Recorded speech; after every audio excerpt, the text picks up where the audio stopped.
Thumbnail என்பதன் சரியான தமிழாக்கம் என்ன?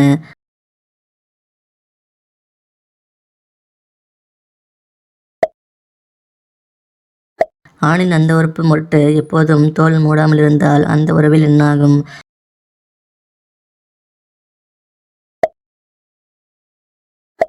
ஆணின் அந்த உறுப்பு வலிமை பெற எதை தவிர்க்க வேண்டும்?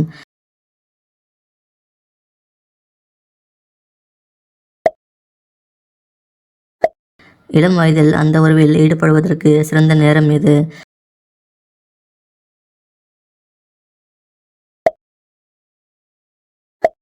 விறைக்கும் போது ஆணின் அந்த உறுப்பின் சராசரி நீளம் எவ்வளவு?